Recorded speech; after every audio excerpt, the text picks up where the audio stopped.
la vidéo règle de Lewis and Clark, The Expedition. C'est un jeu de Cédric Chaboussit, édité par Ludonote. Ça se joue de 1 à 5 joueurs. Effectivement, il y a une version solo.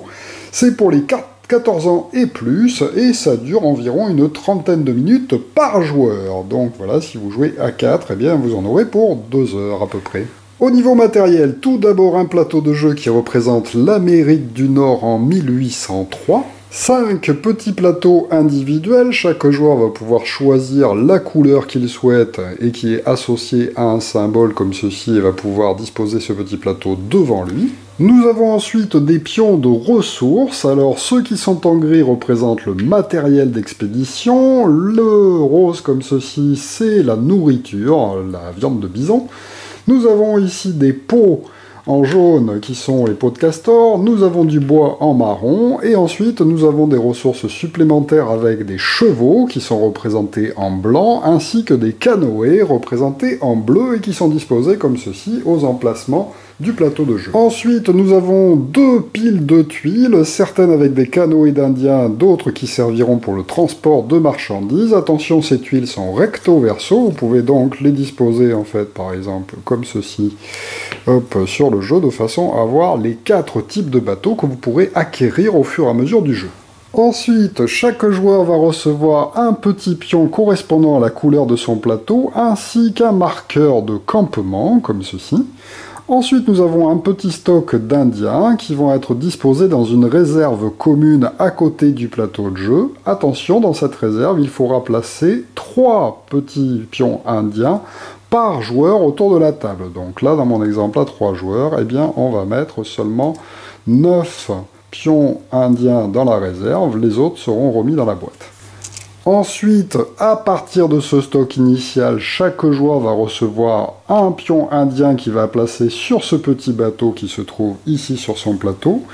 Et enfin, il va recevoir 3 ressources de base. Pour une première partie, on vous conseille de prendre une nourriture, une peau et un matériel. Mais ensuite, vous pourrez décider de faire un tirage aléatoire en prenant 4 ressources de base. Alors, les ressources de base, c'est-à-dire qu'il n'y a ni les bateaux, ni le chevaux. On en prend 4 de base, on les mélange et chacun va tirer 3 ressources de base au hasard dans cette réserve-là pour les disposer en fait sur son plateau de jeu et ainsi débuter la partie avec des ressources différentes des autres joueurs. Vous allez ensuite trouver 5 petits paquets de cartes à la couleur des joueurs. Alors il y a les symboles en fait de dessiner au dos des cartes comme ceci, et dans chacun de ces paquets, il y a 6 cartes qui sont identiques en fait pour les joueurs et qui représentent différents personnages sur leur verso. Chacun a donc ce petit paquet en main. Vous avez ensuite un autre gros paquet de 54 cartes que vous allez bien mélanger et que vous allez placer sur le plateau de jeu à cet endroit-là. Et ensuite, vous allez tirer les 5 premières, que vous allez placer ici sur le plateau de jeu. Et vous allez regarder le chiffre qui est marqué en blanc de façon à les classer de la plus petite à la plus grande. Donc par exemple, comme ceci. 1, 2, 2, 3, 3. Alors attention, le jeu étant quand même assez complexe à appréhender, il est quand même conseillé de d'abord faire une partie à 2 ou à 3 joueurs avant de commencer à faire des parties à 4 ou à 5. Je vais donc vous faire cette explication pour 3 joueurs, mais les règles restent les mêmes pour 5. Il ne nous reste plus qu'un ensemble de jetons comme ceci qui ne serviront dans la partie que si vous manquez de ressources. Effectivement, on peut les placer comme ceci au centre et ça indiquera que vous avez 3 ressources du type que vous avez placé. Ça ne sert pas dans toutes les parties, hein. C'est surtout quand on joue à 4 ou à 5 qu'on risque d'en manquer. Donc on peut les laisser à côté du plateau de jeu et un ensemble d'autres pions qui ne servent que pour les variantes du jeu et pour la partie en solitaire. Il ne reste donc plus à chaque joueur qu'à placer son petit personnage explorateur sur la case Saint-Louis du plateau de jeu, ainsi qu'en mettant son petit marqueur de campement pointant sur cette case. On prend ensuite un pion de la réserve générale d'Indiens qu'on va placer en fait sur cette case-ci du plateau de jeu, et nous sommes prêts à débuter la partie. Quel est donc le but du jeu? Eh bien, nous sommes quelque part en 1803-1804 et Thomas Jefferson, le président qui vient d'acheter la Louisiane aux Français, décide d'envoyer des corps expéditionnaires, en fait, pour essayer de trouver un passage entre l'Est et l'Ouest des États-Unis à travers des territoires qui sont encore très peu connus. Grâce à des tribus d'Indiens, nous allons donc essayer de refaire, en fait, le trajet suivi par les deux explorateurs réels, que sont Lewis et Clark, d'où le nom du jeu, de façon à établir notre campement en premier à Fort Clatsop, qui se trouve de l'autre côté des États-Unis. Il va donc falloir que l'on arrive à remonter la rivière, à traverser en fait les rocheuses, pour pouvoir enfin arriver les premiers de l'autre côté. Le premier qui établirait son camp à cet endroit-là aura gagné la partie. Alors, comment va se dérouler le jeu? Eh bien, au fur et à mesure du jeu, les joueurs vont tenter de récupérer des ressources et ensuite d'utiliser ces ressources pour faire progresser leur explorateur, en fait, le long de ces cases. De temps en temps, il faudra qu'ils établissent leur campement en faisant attention de ne pas trop reculer lors de l'établissement du campement, afin ensuite de déplacer, en fait, ce pion de campement jusqu'à son personnage. Et donc, petit à petit, on va avancer comme ceci et toujours faire progresser son campement jusqu'à ce que le campement arrive sur la dernière case. Pour ceci, on va donc déterminer un premier joueur au hasard, et ensuite les joueurs joueront toujours dans le sens des aiguilles d'une montre autour de la table jusqu'à ce que quelqu'un gagne. Alors, lors du tour d'un joueur, celui-ci doit faire obligatoirement une action. Les actions, on peut les réaliser grâce aux cartes que l'on a en main, qui représentent différentes actions, ou bien on peut réaliser l'action en envoyant des Indiens, en fait, sur le village pour réaliser les effets des différentes cases qui s'y trouvent. Donc on choisira soit une action avec une carte, soit une action en envoyant un Indien. Deuxièmement, on pourra aussi faire des actions supplémentaires gratuites que sont établir son campement. Effectivement, lors du tour, vous pourrez jouer une action normale et établir votre campement. Et vous pourrez aussi recruter, en fait, de nouveaux personnages, c'est-à-dire de nouvelles cartes. Et ceci est aussi une action gratuite que vous pourrez réaliser lors de votre tour. Alors voyons tout d'abord les actions possibles grâce aux Indiens que l'on envoie au campement indien. Alors sur le plateau de jeu, il y a des petits cercles comme ceci. Si vous décidez d'utiliser un de ces petits cercles, vous allez pouvoir envoyer un Indien sur une case qui n'est pas encore occupée. Effectivement, sur ces petits cercles, il ne peut y avoir qu'un seul Indien de placé par un joueur. Lorsqu'un joueur va ainsi envoyer un Indien, eh bien, il va immédiatement réaliser l'action spéciale de la case. Il y a d'autres endroits qui ont un grand demi-cercle, comme ceci, par exemple pour les canoës et pour les chevaux. À ces endroits-là, par contre, on peut envoyer, si on le souhaite, plus d'un Indien, et même s'il y a déjà des Indiens posés par d'autres joueurs, on aura toujours la possibilité d'en placer de nouveaux en supplément. Alors, sur ces trois cases-là, c'est très simple, on reçoit tout simplement les ressources qui sont dessinées sur le plateau de jeu. Si j'envoie un Indien ici, je reçois une nourriture, un pion rose, et une fourrure, un pion jaune, que je mets immédiatement sur mes bateaux de mon expédition. Pour la case suivante, c'est un bois plus un matériel, donc c'est-à-dire un pion marron, un pion gris. Ici, il faudra faire le choix soit entre deux pions fourrure ou deux pions bois.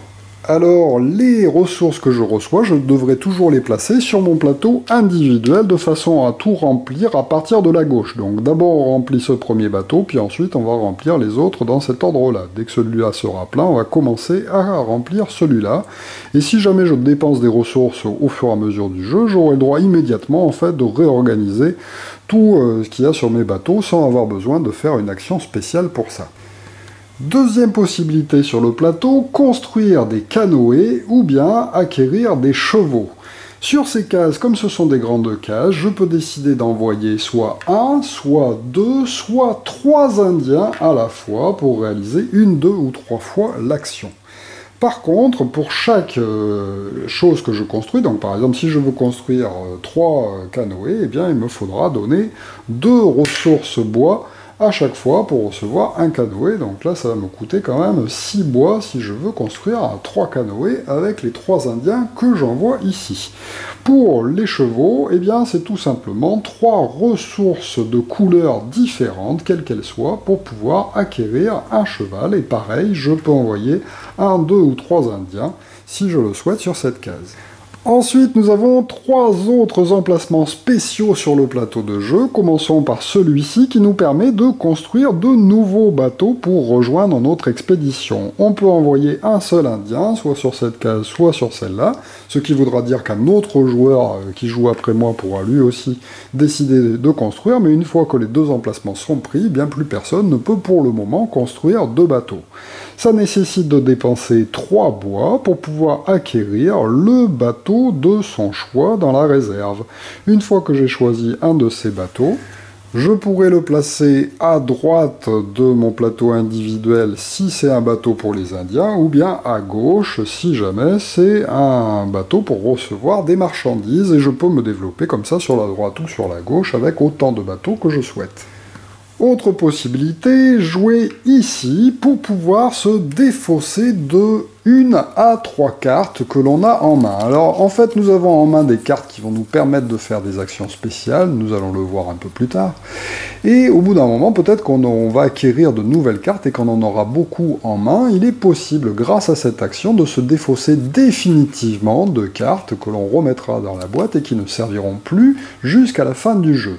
Alors attention, il faudra faire très attention lorsqu'on fait cette action de ne pas se coincer définitivement et de ne plus pouvoir réaliser certaines actions. Donc en général c'est une action qu'on n'utilise pas trop en début de partie, surtout sur une première partie. Ensuite vous verrez comment ça marche.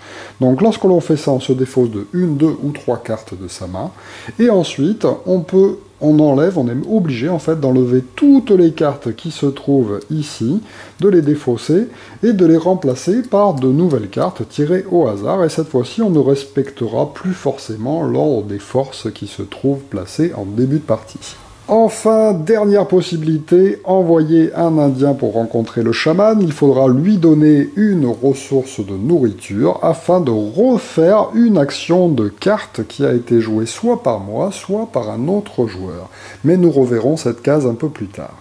Alors, lors de mon tour, au lieu de jouer une action en envoyant un Indien, je peux aussi décider de faire une action en jouant une carte de ma main. Effectivement, chacune des cartes que l'on a en main permet de faire une action spéciale qui est dessinée ici, à gauche de la carte. Alors, tout d'abord, nous avons 4 cartes qui vont nous permettre, en fait, tout simplement de recevoir des ressources.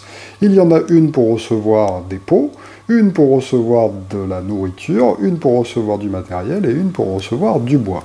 Alors attention, lorsque je vais jouer ainsi une carte, par exemple j'ai envie d'avoir des pots, eh bien il va falloir cependant que j'y associe en fait de 1 à 3 Indiens pour pouvoir réaliser cette action de 1 à 3 fois.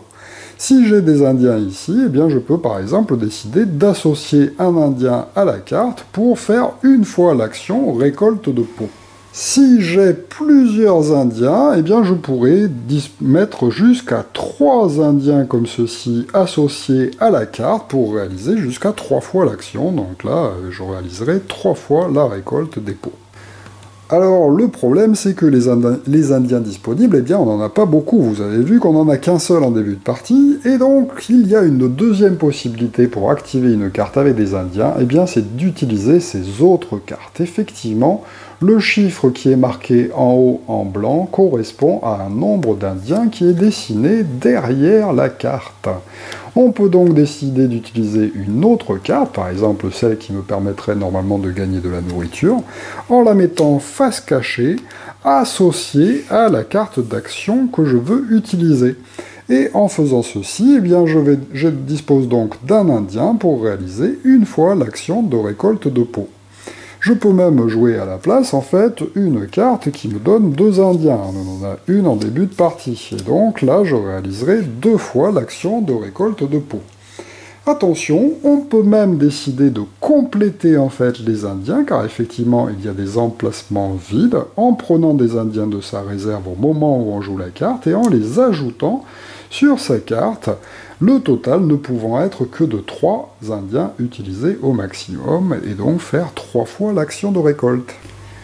Alors imaginons que je sois le premier joueur et que je décide ainsi de récupérer de la peau. Eh bien par exemple, je décide d'utiliser en complément d'Indien, en fait, cette carte-là qui normalement me permet de récupérer du matériel, eh bien ça voudra dire que pour le moment, je ne pourrai pas récupérer de matériel tant que ces cartes seront disposées sur la table. Je pose donc les deux tables sur la carte, sur la table, je garde les autres en main, et je vais donc réaliser une seule fois, je ne décide de ne pas ajouter d'Indien pour en récupérer deux, donc je fais une seule fois l'action de récolte, et à ce moment-là, je vais regarder en fait le petit rond en fait correspondant au castor. J'ai donc un castor sur ma carte dessinée ici. S'il y en avait eu un deuxième de représenté sur la carte que j'ai utilisée à côté, j'aurais récupéré deux castors. Là, ce n'est pas le cas, il y a un seul castor, je récupère donc une ressource castor que je peux immédiatement disposer sur mon bateau.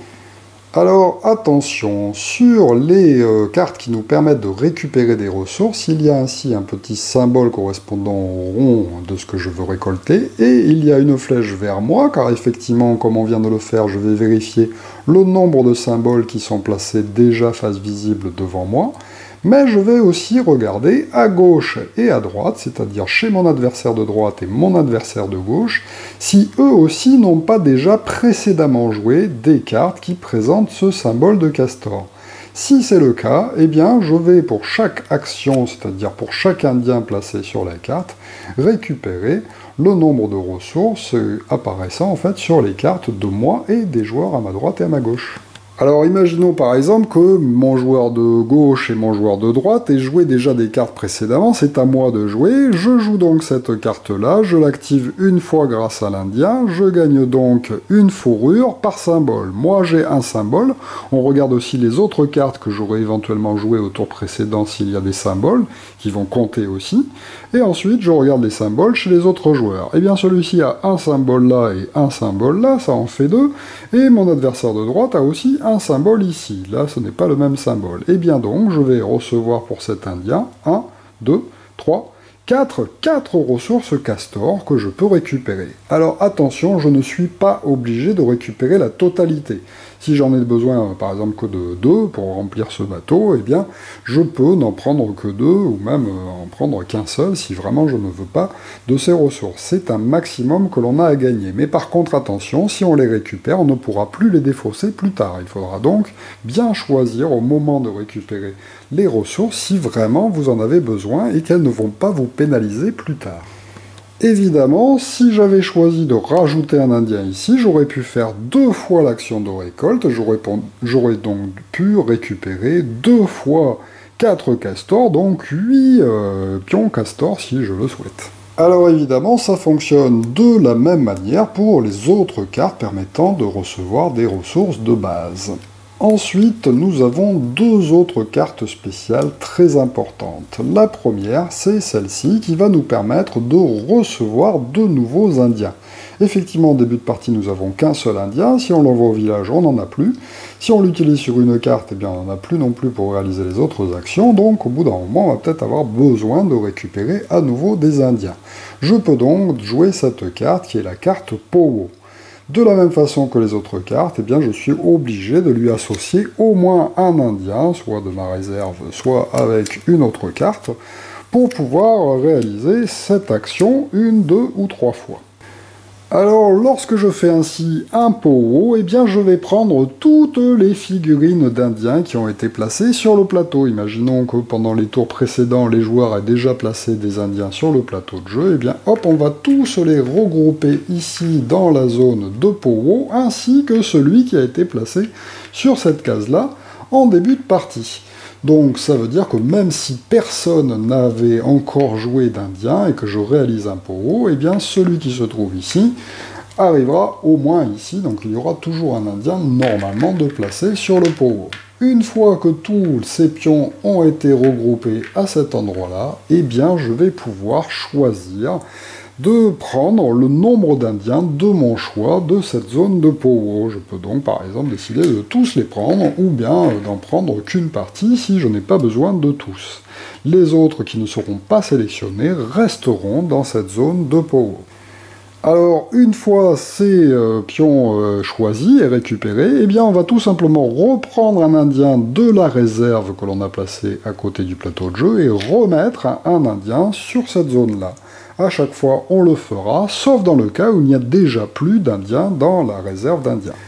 Alors, les indiens que je reçois, je vais être obligé de les placer sur mon plateau individuel. Le premier petit bateau ne peut contenir qu'un seul indien, par contre, le suivant peut recevoir le nombre d'indiens que l'on souhaite. Donc là, par exemple, si je récupère 3 et que déjà mon premier emplacement est plein, eh bien, je place les 3 ici.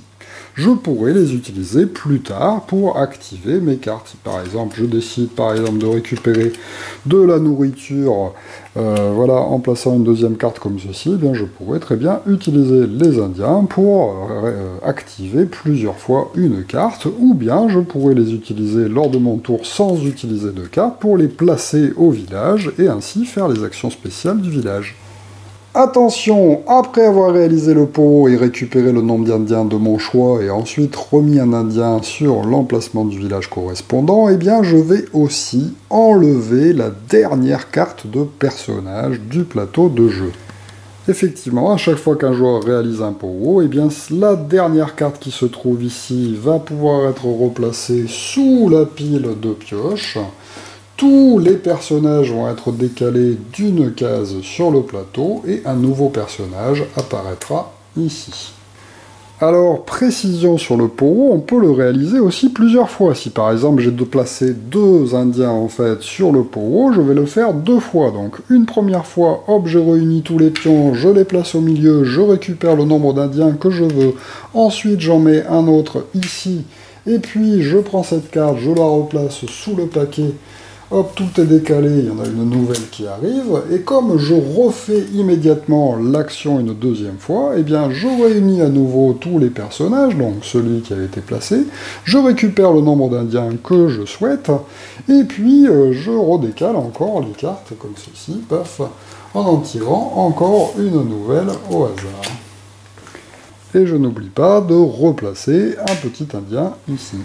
Alors, nous avons vu toutes les actions spéciales des cartes, sauf la dernière, celle qui correspond à mon explorateur. Effectivement, comment gagner le jeu? Eh bien, il va falloir faire avancer son explorateur sur le parcours.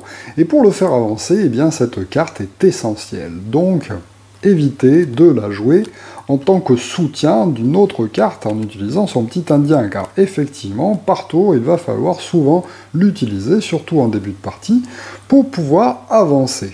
Au début, nous sommes sur la rivière, il faudra donc utiliser en fait une des actions seulement de ce personnage. La première permet de défausser une nourriture pour avancer son explorateur de 2 sur la rivière. Le deuxième permet de défausser un bateau pour avancer son explorateur de 4 sur la rivière. Le dernier permet de défausser un cheval, c'est-à-dire un pion blanc, pour pouvoir avancer de 2 dans la montagne. Mais pour l'instant, nous ne sommes pas dans la montagne, donc en début de partie, c'est surtout ces 2 actions-là qui vont être réalisables. Alors, comment utilise-t-on l'explorateur? Eh bien, par exemple, je peux l'utiliser comme ceci avec une carte associée. Imaginons que je décide d'utiliser 2 fois en rajoutant un indien ici. Eh bien, 2 fois, je pourrais réaliser une des actions présentées sur la carte. Eh bien là, je n'ai pas de bateau, je n'ai pas de chevaux non plus. De toute façon, je ne pourrai pas les utiliser car nous sommes au départ. Eh bien, je peux faire 2 fois la première action. Donc, en fait, 2 fois, je peux donner en fait une ressource nourriture pour avancer de 2 sur la rivière, donc au total je vais ici avancer de 4. Je mets donc mes ressources dans la réserve générale et j'avance mon explorateur 1, 2, 3, 4 sur la rivière. Mais attention, lorsqu'on déplace son explorateur, si jamais la case d'arrivée est occupée par un pion adverse, eh bien les 2 pions ne pourront pas rester sur place. Par exemple, si le joueur bleu lui aussi joue une telle action et fait aussi 1, 2, 3, 4, il ne peut pas rester sur moi, donc s'il tombe pile sur ma case, eh bien il aura le droit d'avancer gratuitement d'une case, quelle que soit cette case, c'est-à-dire de l'eau ou de la montagne. Si le joueur suivant, le joueur vert, fait lui aussi 4, eh bien il avancera d'une case de plus, comme elle est occupée, il avancera encore d'une case de plus. Voilà pourquoi on peut faire exprès de tenter de tomber sur les pions des autres joueurs. Alors maintenant que nous avons vu les actions des différentes cartes, reparlons en fait du chaman qui se trouve ici. Alors imaginons que j'ai encore un pion ici, et bien je peux l'envoyer voir le chaman. Il faudra que je donne une nourriture au chaman, que je remettrai évidemment dans la réserve, et je vais pouvoir faire ou refaire une carte action, qu'elle soit à moi ou aux autres joueurs qui sont autour de la table. Donc par exemple, si un joueur a joué un trappeur et que j'ai pas joué de trappeur pour récupérer des castors, eh bien je peux très bien décider de faire son action. Ou bien je peux refaire une action. Par exemple, je peux très bien refaire mon action de l'explorateur pour le faire avancer sur la rivière, car il me reste encore un bison à utiliser. Donc en faisant ceci, eh bien je dis hop que j'utilise cette action d'explorateur, je redonne en fait ma nourriture pour avancer à nouveau mon explorateur de 2 sur le parcours de rivière. Mais par contre, quel que soit le nombre de pions, je ne peux réaliser qu'une seule fois l'action. Donc là, je ne pourrais le faire qu'avec une seule nourriture. Si j'en avais eu 2, je n'aurais pas eu le droit de le faire 2 ou 3 fois. C'est une seule fois la carte action. Alors, les tours s'enchaînent ainsi avec les joueurs jouant une des actions, soit envoyer un indien pour réaliser une du plateau de jeu, soit jouer une carte avec un ou plusieurs indiens, avec une carte retournée ou pas, pour réaliser plusieurs fois l'action s'ils le souhaitent. Mais en plus de cette action obligatoire à chaque tour, eh bien les joueurs ont aussi le droit à une action gratuite qui est celle d'acquérir de nouvelles cartes de personnages. Alors, les personnages sont des cartes comme les autres. Lorsque vous allez les récupérer, vous pourrez les placer dans votre main et elles seront utilisables pour l'action spéciale du personnage ou bien en tant que renfort pour être joué sur une autre carte. Et les forces vont jusqu'à 3, donc ça peut être très sympathique, par exemple, d'avoir une carte qui vous donne déjà 3 indiens pour réaliser 3 fois une action, en plus de l'action spéciale qui peut être aussi très sympathique. Mais le problème, c'est qu'acquérir comme ceci une carte dans le tour, même si ça ne vous dépense pas d'action, eh bien ça va vous coûter des ressources qui sont indiquées sur le plateau ici. Effectivement, les cartes vont toujours être placées dans ce sens-là, car sur le premier, ça vous indique combien de pots de castor il faudra donner, 1, 2, 3, 4 ou 5, et le deuxième va correspondre à la force, et la force va être associée avec les caisses de matériel, c'est-à-dire les pions gris. Donc là, par exemple, pour acquérir cette carte-là, il me faudra défausser un castor et 3 caisses grises, ce qui est assez cher. Évidemment, lorsque j'achète une carte, imaginons que je décide d'acheter celle-ci pour 3 caisses grises et 2 castors, eh bien je la récupère immédiatement dans ma main, elle pourra être utilisable. Toutes les cartes sont décalées et une nouvelle est placée en fait sur l'emplacement qui s'est libéré. Alors, acquérir comme ceci une carte, comme c'est une action gratuite, au début de votre tour, vous pouvez très bien décider d'abord d'acquérir la carte, et puis ensuite de jouer votre action obligatoire. Et ça peut même être jouer la carte que vous venez d'acquérir. Ou vous pouvez faire tout à fait l'inverse, c'est-à-dire jouer une action, par exemple, qui vous permet de récupérer les jetons nécessaires à l'achat d'une carte, et puis aussitôt acheter la carte dans la foulée. Voilà, donc tout est possible, mais on ne peut acheter par contre qu'une seule carte par tour. Deuxième action gratuite du tour, eh bien, établir son campement. Effectivement, nous avons vu qu'au fur et à mesure, on va réussir petit à petit à faire progresser en fait son explorateur sur la rivière en jouant la carte explorateur, ou bien en rejouant une carte explorateur, ou bien peut-être en jouant une capacité spéciale de nouveaux personnages acquis, car effectivement, certains nous permettent d'avancer aussi. Mais le problème, c'est qu'avancer son explorateur, ça ne fait pas avancer son camp.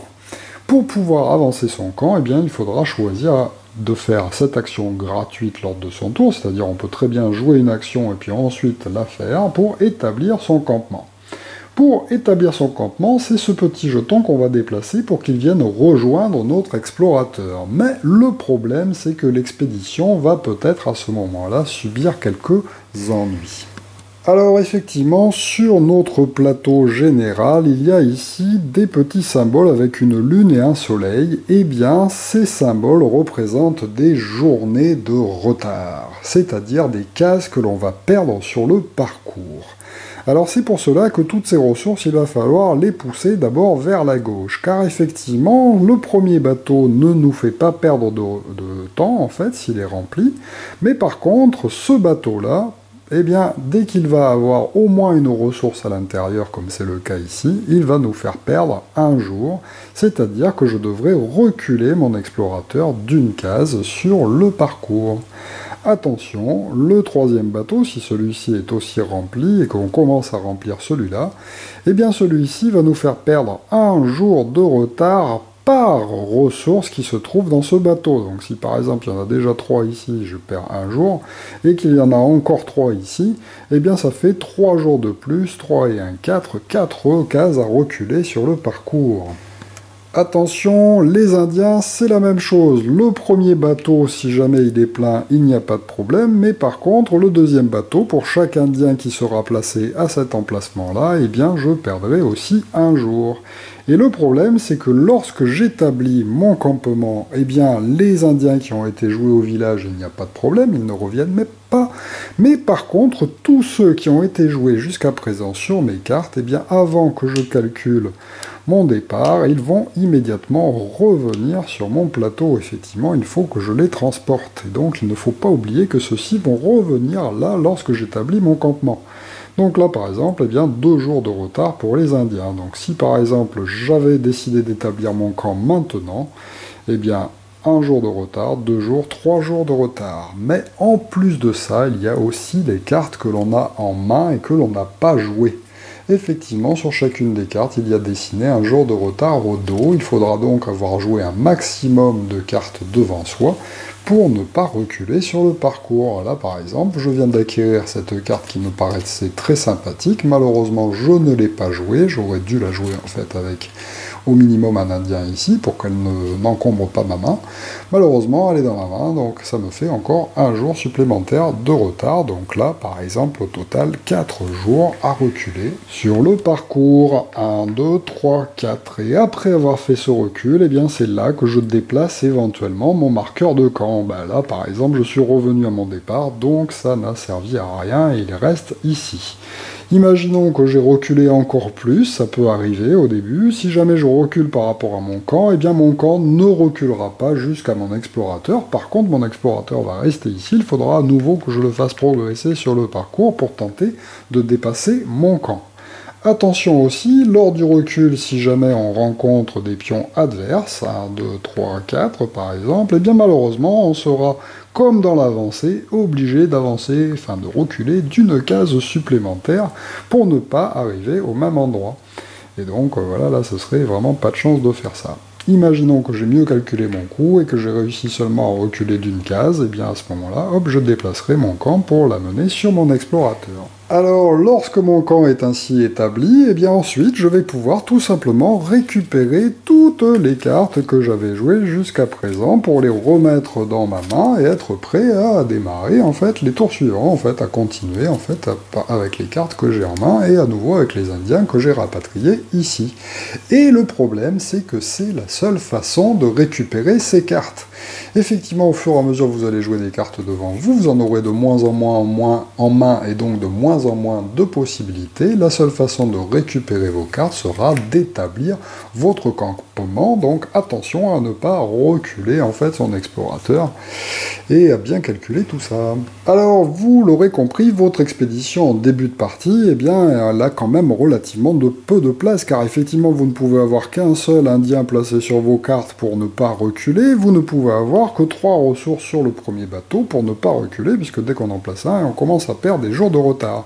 Voilà pourquoi il peut être intéressant, en fait, d'acquérir de nouveaux bateaux, en fait, d'Indiens, par exemple. Donc, les 2 choix possibles lorsque vous choisissez l'action du plateau de jeu correspondante, c'est d'acheter ce bateau qui peut vous permettre de mettre jusqu'à 3 Indiens. Par contre, il vous fera perdre un temps, en fait, même s'il y a les 3 Indiens seulement. Et l'autre qui vous permet de recevoir un seul Indien, mais qui par contre ne fait pas perdre de temps. Au niveau des bateaux de transport, vous aurez le choix entre celui-ci qui vous permet de mettre jusqu'à 2 ressources dessus, mais attention, forcément des ressources différentes l'une de l'autre, et qui par contre ne vous fait perdre aucun temps. Et l'autre peut vous permettre de mettre jusqu'à 5 ressources dessus. Attention, elles ne peuvent être que de 2 types différents. Donc par exemple, je pourrais le remplir avec 3 viandes et 2 bois. Mais par contre, il ne pourra pas y avoir 3 ressources différentes dessus. Et le bateau entier, en fait, ne me fera perdre qu'un seul jour de retard si jamais il est plein, donc ça peut quand même bien compléter votre expédition. Alors en début de partie, tout le monde a la même main de cartes constituée de 6 cartes. Donc si vous les utilisez 2 par 2, eh bien vous allez pouvoir jouer 3 cartes d'action associées avec une autre carte et vous n'aurez plus de cartes en main. Vous pourrez donc faire une expédition, enfin monter votre camp plutôt et essayer de faire progresser votre pion. Évidemment, à partir du moment où vous allez acquérir une nouvelle carte, eh bien vous allez vous trouver en nombre impair. Donc lorsque vous utiliserez une carte action, eh bien il vous faudra peut-être y associer un indien tout seul sans jouer de cartes pour que ça tombe juste, mais vous risquez au bout d'un moment d'avoir plein de cartes en main et d'en avoir peut-être trop. Voilà pourquoi vous pouvez, je vous le rappelle, utiliser cette action spécifique pour vous défausser définitivement de jusqu'à 3 cartes de votre main avant en fait de changer tous les personnages qui sont à disposition à l'achat. Alors au début, vous allez surtout avancer sur l'eau, enfin vous êtes même obligé, donc en fait avec votre carte explorateur, vous allez utiliser surtout les 2 premiers emplacements. Mais ensuite, vous allez peut-être atteindre, enfin au bout d'un moment, atteindre forcément la montagne. La montagne, attention, il y a certaines cases qui sont doubles. Cette case-là est à la fois une case de montagne, à la fois une case d'eau. Donc si par exemple je dépense un canoë qui me permet d'avancer normalement de 4 cases, 1, 2, eh bien je serai obligé de m'arrêter ici, et ensuite si j'utilise par exemple un cheval qui me permet d'avancer de 2 dans la montagne, hop, je pourrais avancer comme ceci. De la même façon, si j'étais arrivé là, je peux immédiatement utiliser un cheval pour avancer sur ces cases-là. Bon, évidemment, là, il faudra utiliser du cheval, si vous n'avez que ça et vous n'avez pas récupéré de carte spéciale. Ensuite, ici aussi, il y a une carte double. Ensuite, il faudra à nouveau traverser de l'eau avant d'utiliser la montagne pour traverser le dernier emplacement ici. Et enfin, il vous faudra à nouveau utiliser de l'eau et réussir à établir votre campement sur cette case-là ou sur une case supérieure. Effectivement, vous pouvez avancer votre explorateur plus loin. Lorsque vous établirez votre campement, peut-être qu'il reculera. Et à ce moment-là, si vous êtes le premier joueur à établir votre campement à cet endroit-là ou plus loin, vous emportez la partie. Attention, on ne terminera pas le tour en cours, c'est bien dès qu'un joueur parvient à placer son camp au drapeau ou derrière le drapeau qu'il gagne immédiatement la partie. Alors voilà, pour les capacités spéciales en fait des nouveaux personnages qui vont arriver, eh bien il est impossible de vous en faire la totalité car ils sont tous différents, ils ont tous vraiment des capacités étranges. Donc là par exemple 3 ressources différentes pour pouvoir avancer de 5 sur la rivière, donc lui permet de faire avancer sur la rivière, il y en a plusieurs qui permettent d'avancer, d'autres qui permettent d'échanger des ressources pour recevoir des canaux et en plus de ce qui est dessiné sur le plateau de jeu. Plein d'autres avec plein de capacités spéciales dans tous les sens, et donc tout est résumé sur la règle du jeu, et vous n'avez en fait qu'à expliquer ceux qui paraissent à tous les joueurs qui se trouvent autour de la table, et à chaque fois qu'un nouveau personnage arrive, eh bien il faudra regarder à quoi il correspond. Alors voilà, il n'est pas toujours facile, surtout en début de partie, de savoir exactement où partir. Donc vous avez plusieurs choix. Comme vous allez commencer sur la rivière, eh bien il vous faudra peut-être, le plus rapide, c'est de construire du canoë pour pouvoir avancer. Mais pour construire du canoë, il vous faut du bois. Alors peut-être allez-vous jouer l'action bois pour en récolter, mais il faut peut-être attendre que les autres joueurs aient eux aussi récupéré du bois, car vous profiterez des jetons bois qu'ils ont joués devant eux. Enfin, du moins en ce qui concerne le joueur qui se trouve à votre droite et à votre gauche. Et effectivement, à 3 joueurs, ça sera tous les joueurs en jeu, mais si vous jouez à 4 ou à 5, ça ne concernera que les joueurs à votre droite et à votre gauche. Il y a aussi la possibilité de placer un indien à cet endroit-là pour recevoir 2 bois, mais ensuite il vous faudra un autre indien pour construire votre canoë. Donc certainement jouer un pot à un moment pour récupérer des indiens. Enfin voilà, donc tout est à calculer en fait, et chaque action doit être savamment réfléchie avant d'être entamée. Il vous faudra bien sûr aussi regarder quelles sont les cartes disponibles et tenter de jouer aussi sur une stratégie particulière si jamais il y a une carte intéressante à acquérir. Il faudra évidemment avoir du matériel et des castors pour pouvoir acheter une carte avant les autres joueurs et avant de se la faire piquer devant. N'oubliez pas non plus qu'en réalisant cette action-là, vous pourrez défausser des cartes que vous avez en main, mais en plus de ça, vous enlèverez en fait toutes les cartes qui sont ici, et donc vous pouvez très bien embêter des joueurs qui convoitent en fait une carte en particulier. Alors parlons maintenant un peu des variantes. Vous avez une variante, une fois que vous connaîtrez par cœur le jeu, vous pourrez aussi jouer avec ces petits jetons eau ou montagne et en placer en fait à différents endroits du parcours de façon à rajouter des montagnes sur l'eau ou à rajouter de l'eau dans la montagne de façon à rendre le parcours différent d'une partie sur l'autre. Parlons ensuite de la variante solitaire. Alors pour la variante solitaire, vous allez utiliser les petits jetons spéciaux qui sont fournis et qu'on n'a pas utilisés dans les parties à plusieurs. Au dos de ces jetons, il y a un petit dessin qui correspond à ce qui est dessiné sur le plateau de jeu. Donc il vous faudra repérer à quoi correspond ce dessin, de façon à placer le jeton de ressources correspondant. Ensuite, vous allez placer votre explorateur comme d'habitude avec son petit campement et vous allez prendre le pion d'un autre joueur pour représenter votre adversaire que vous allez pouvoir placer sur la même case que vous au départ pour une partie simple. Et pour des parties de plus en plus complexes, vous pouvez le placer en aval de la rivière jusqu'à cette case de la case de départ. Et là, ça devient vraiment très très dur, car effectivement, à chaque fois que vous allez jouer une action, et bien dès que vous avez fini votre action, vous le ferez progresser d'une case pour chacune des actions que vous ferez. Si il arrive à Fort Clatsop avant vous, et bien malheureusement, vous perdrez la partie. Vous, il vous faudra évidemment en plus établir votre camp sur le fort ou au-delà. Alors, à quoi servent ces jetons que vous avez placés sur le plateau en début de partie? Eh bien, ils vont servir à activer un peu plus facilement vos cartes. Effectivement, à chaque fois que vous allez jouer un de vos indiens sur une case comme ceci, eh bien, il va activer le jeton correspondant. Et lorsque vous, par exemple, jouez l'action pour récolter du matériel gris, eh bien, s'il y a un indien ici, vous recevrez un matériel gris supplémentaire. Donc voilà, vous pourrez aussi essayer de jouer des indiens aux endroits correspondants pour ensuite jouer les actions permettant de récupérer plus de ressources lorsque vous jouez une carte ressources. Voilà donc pour Lewis et Clark, un jeu original à la fois de parcours et à la fois de gestion, vous l'aurez compris, avec les cartes en plus, il y a aussi un petit côté deck building qui est apporté, donc un jeu vraiment assez riche, assez complexe aussi, car effectivement ça fait vraiment très très chauffer les neurones de choisir les actions dans quel ordre on va réaliser ces actions. Il faudra aussi se méfier des actions des adversaires et puis rendre bien en compte ce qu'ils souhaitent faire, ce qu'ils ont déjà fait grâce aux petits symboles qui sont sur leur carte, etc. Donc il y a vraiment un jeu très très riche. Les illustrations de Vincent Dutrait sont magnifiques, effectivement.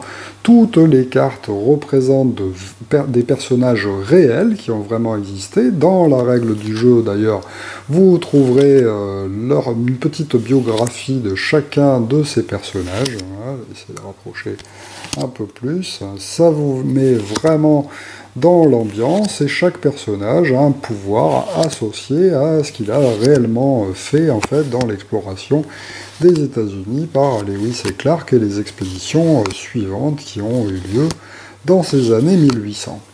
Voilà donc un jeu magnifique, très riche et qui s'adresse quand même à des joueurs assez chevronnés par rapport à sa difficulté. Merci de m'avoir suivi et à très bientôt pour une nouvelle vidéo règle. Au revoir.